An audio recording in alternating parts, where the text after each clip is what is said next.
Hace un par de semanas me invitaron a hacer un en vivo en Instagram sobre el efecto cerebral de la violencia en la crianza. Yo usualmente evito los temas negativos, con decirles que no veo noticias porque a los 15 años entendí que ver noticias en América Latina es sentarse media hora a recibir información negativa. Crisis, atracos, muertes, desastres, corrupción. Después de ver un noticiero, a esa edad mi panorama mental se oscurecía en impotencia y frustración. Entonces, desde los 15 al día de hoy no veo noticias. Cuando esta experta en crianza me dijo, hablemos de la violencia, yo le volteé el tema. Le dije, mejor hablemos del amor. Para entender el efecto del amor en el cerebro de los seres humanos, lo más lógico es iniciar en la infancia. Así que me fui a estudiar los efectos moleculares, celulares y neurales del amor en los niños. Nunca en mi vida había sentido tanto placer disecando un tema, leyendo un tema. Porque lo que asumimos con sentido común, el amor es bueno, la violencia es mala, tiene una explicación neurobiológica estremecedora. Todo empezó con un artículo llamado La neurobiología del apego, que escribió Ruth Feldman y que se publicó en el 2016. Ruth es una neurocientífica israelí brillante que se ha concentrado en estudiar las conexiones sociales y la huella cerebral. Empecé a leer varias de sus publicaciones y la mirada era diferente, ciencia con amor. Esta mujer ha liderado la conexión humana entre jóvenes palestinos y judíos, superando el dolor, el prejuicio y el conflicto con rituales de biosincronía cerebral. Pero empecemos con la infancia. Digamos que el amor es el resultado de la conversación entre la oxitocina y la dopamina, que inicia en el estriado, pero que se extiende a todo el cerebro. El estriado son unos núcleos voluminosos que están muy profundos en el cerebro, como rodeados por los hemisferios, que han sido mediáticos porque se han asociado con la acción de la dopamina, que es la que conocemos como la hormona del placer. Hoy espero cambiar ese concepto en sus mentes. Aunque hay muchos lenguajes del amor, el más básico, el más animal, es el contacto físico. Y ese es precisamente el que usamos con nuestros hijos desde que nacen. Hay una revisión sistemática que incluyó 3.472 mujeres con sus hijos en 21 países diferentes, que demostró que en el posparto inmediato, cuando nace bebé y me lo pasan y hay contacto piel a piel, suceden dos cosas. Ese contacto físico piel a piel en el recién nacido hace que los bebés tengan más estabilidad cardiorrespiratoria y que haya más éxito en la lactancia. Y estas dos variables son determinantes, o sea, late mejor el corazón, respiran mejor los niños y se alimentan.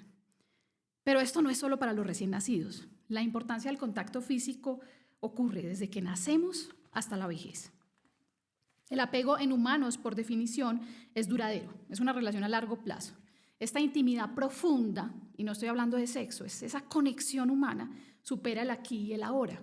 Por eso seguimos amando a ese familiar o ese amigo fallecido y seguimos igual de conectados muchas veces con estas personas que están a distancia.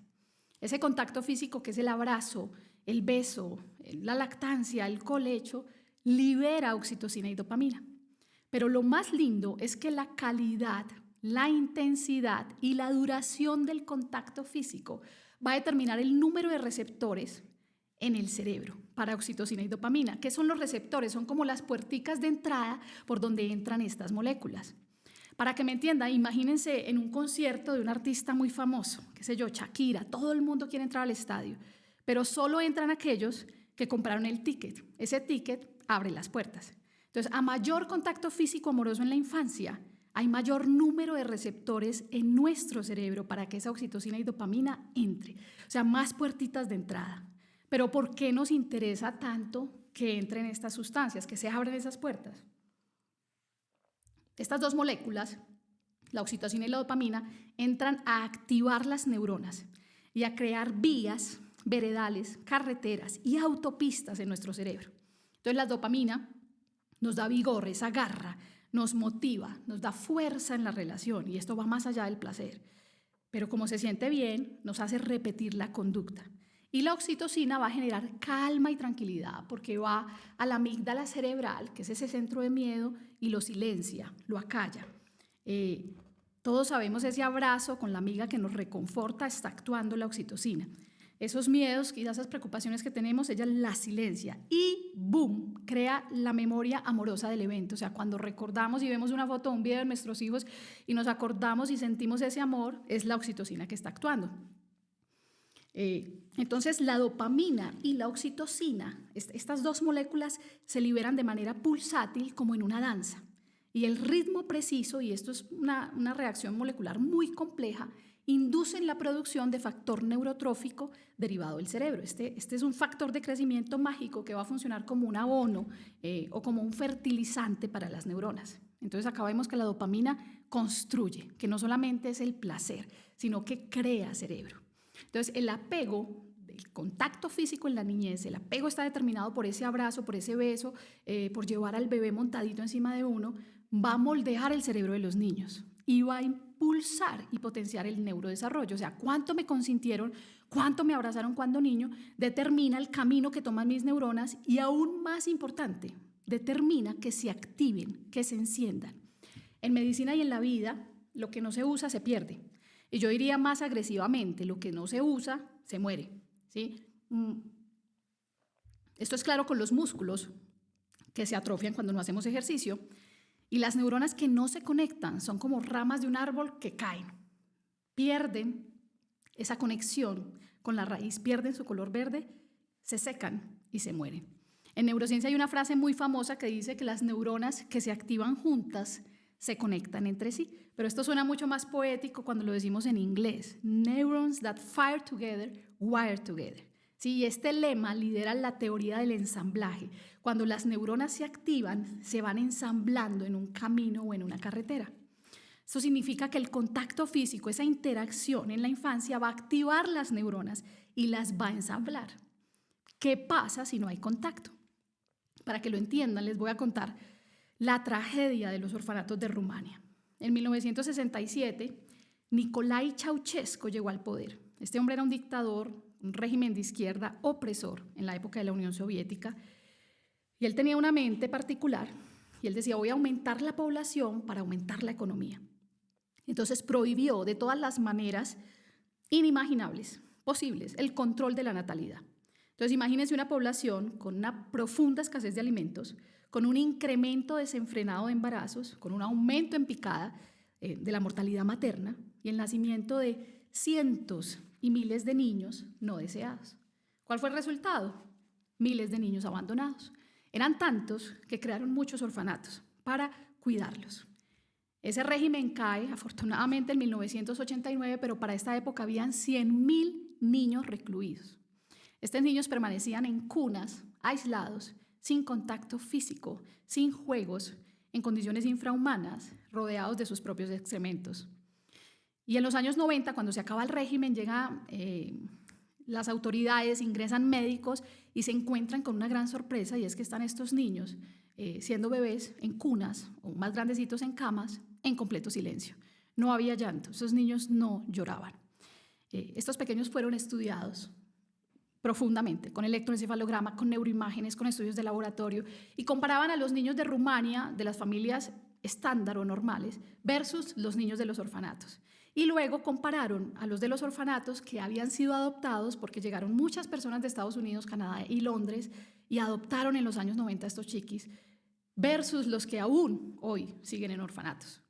La gran conclusión de todos los estudios es que esa falta de contacto físico, esa interacción social carente, la falta de amor, ese abandono, produce tres cosas. Lo primero es un cerebro más pequeño, 9% más pequeño, no hay un desarrollo, eléctricamente más lentos y funcionalmente pobres.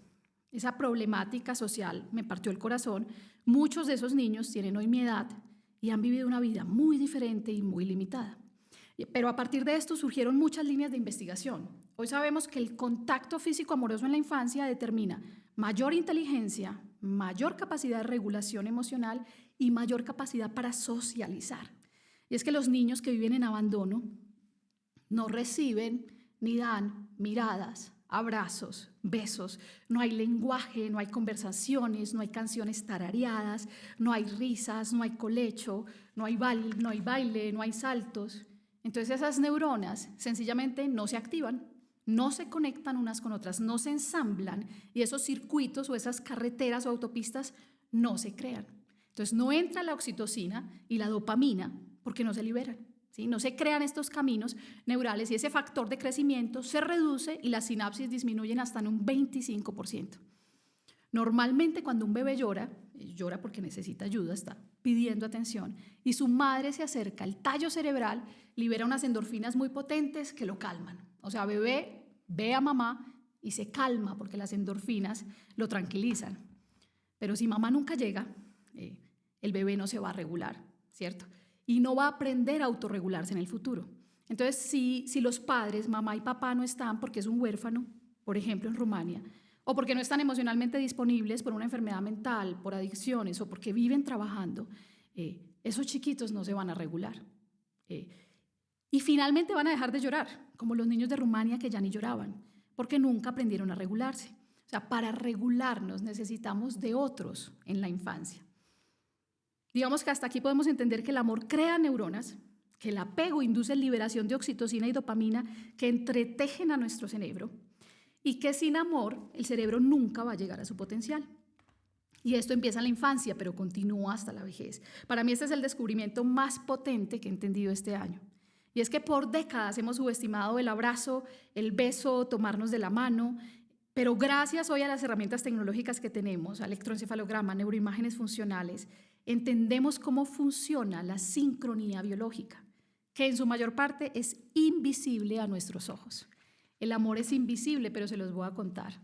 Cuando interactuamos entre humanos, nos conectamos de muchas maneras. Lo primero que ocurre es que las neuronas en espejo se activan cuando estamos frente a otros y simulan los gestos del otro, los movimientos del otro, lo imitan. Y esa copia de acciones acopla nuestros cerebros.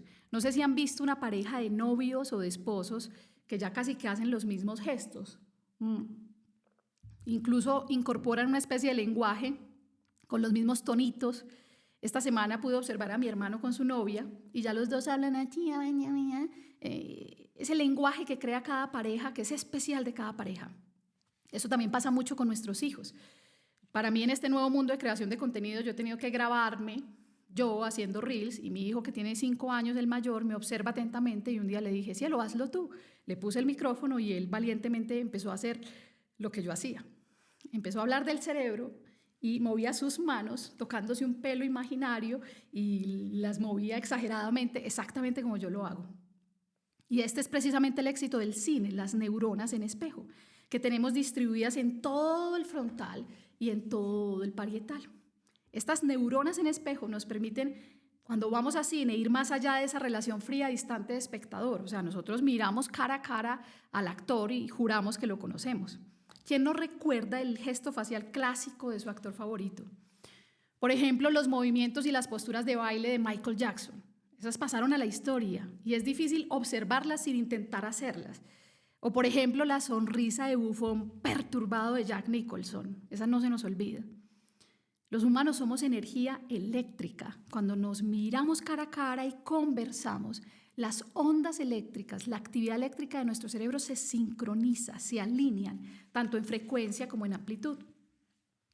Pero esto ocurre cuando realmente estamos atentos, y no estamos mirando cada minuto el celular o pensando en otras cosas, sino que estamos realmente conectados con esa persona. Y esto se ha hecho con electroencefalograma y magnetoencefalografía. Las ondas alfa y gamma se alinean, es como una danza eléctrica en donde nos encontramos y seguimos el paso eléctrico del otro. Y muchas personas me han escrito si esto también pasa con las redes sociales, con el WhatsApp, con una videollamada, y sí, hace poco se dieron cuenta, finalmente nos tocó en una era digital, con pantallas y conexiones a distancia. O sea, estamos ante la primera generación de jóvenes que nacieron en un mundo digital en donde es completamente textear a alguien a diario en WhatsApp, pero no verlo en meses. ¿Sí? Los mensajes de texto se han convertido en el principal medio de comunicación. Claro que sí hay una sincronía neural. Esta doctora Ruth Feldman en Israel encontró estos hallazgos cuando evalúan a madres y adolescentes comunicándose por WhatsApp, pero nunca la sincronía va a ser igual que la que ocurre cuando estamos cara a cara. Ahora, el encuentro cara a cara, que incluye abrazos, besos, en los niños saltos, juego social entre padres e hijos, libera oxitocina en ambos, esperable, pero de manera simultánea. Esto se encontró en Ramat Gan, en Israel. Este grupo de investigadores llevaron a papá y a mamá con los hijos a jugar 15 minutos y les medían en saliva antes y después oxitocina a mamá, a papá y al hijo. Y encontraron que la curva de los padres y los niños era exactamente alineada. O sea, aumentaban en el mismo momento, disminuían con la misma curva, era idéntica. Y esto también sucede entre parejas, amigos, familia, cuando pasamos tiempo juntos. Cuando pasamos tiempo juntos, las hormonas se coordinan. En la Universidad de Marsella, en Francia, lo comprobaron con resonancia funcional. Entonces, mientras estaban dentro del resonador, a los participantes les mostraron fotos de hermanos, amigos muy cercanos, famosos y completos desconocidos. Y cuando se visualizaban a los amigos y a los hermanos, el hipotálamo se activaba y este es el centro productor de hormonas y ahí se produce, por ejemplo, entre muchas otras, la oxitocina. Entonces ese dicho popular que dice que los amigos son la familia que escogemos es científicamente cierto. Entonces vernos con alguien alinea primero nuestras neuronas en espejo. Segundo, sincroniza la actividad eléctrica de los cerebros. Tercero, acopla nuestras neuronas y algo aún más idílico, sincroniza nuestros latidos cardíacos. Y esto se ha demostrado entre madre e hijo y también en parejas románticas. La cercanía de las relaciones familiares es capaz de hacer que dos o más corazones se contraigan de manera simultánea. Y miren lo lindo, en parejas a mayor sincronía cardíaca, mayor satisfacción marital. Por supuesto, es claro que si yo estoy hablando con mi esposo y llegamos a un acuerdo y nos reímos del mismo chiste, del mismo meme, de la misma historia, del mismo reel en Instagram, y el afecto es positivo, la sincronía aumenta. Y en madres e hijos se ha descubierto que la sincronía es mayor en cosas tan íntimas como en la lactancia materna, pero también en momentos de unidad, cuando están más grandecitos, por ejemplo, y les leemos un libro o les estamos enseñando algo. Yo estoy segura de que si hiciéramos estudios midiendo la actividad eléctrica de las 40.000 neuronas que tenemos en el corazón, que es nuestro tercer cerebro, los hallazgos serían incontables. En resumen, el contacto físico, esa interacción social presencial, frente a frente, es vital para nosotros, porque los humanos somos mamíferos, o sea, por definición estamos cableados neuralmente a vivir en comunidad, como los lobos, en manada, estamos diseñados para pertenecer a un grupo. Entonces, por un lado, los niños necesitan interacción para nutrir su cerebro y por otro lado, los adultos necesitamos interactuar para sobrevivir. Yo traduciría el amor como la fuerza de gravedad en el cerebro, esa fuerza de gravedad que sostiene las conexiones neurales y que nos conecta entre unos y otros y mantiene el equilibrio perfecto. Entonces, el amor como ley física invisible impulsa a nuestro cerebro a crecer, a crear y a sanar. Y aquí vuelvo a mencionar el estudio de desarrollo de adultos de Harvard, que empezó en 1938 y ha seguido 3 generaciones. Y ha medido, creo yo, todas las variables posibles en todas estas décadas. Exámenes metabólicos, neurológicos, hormonales, físicos, eléctricos, psicológicos. Y ellos encuentran que quitando todas, evaluando todas las variables, la que determina nuestra salud física, mental y los años de vida, la longevidad, son las conexiones sociales. O sea, finalmente es el amor. Y para ti que estás diciendo en este momento, oh, yo no recibí tanto amor en mi infancia o ahorita estoy solo, las noticias son buenas, porque si hay neuronas siempre hay posibilidad de cambio.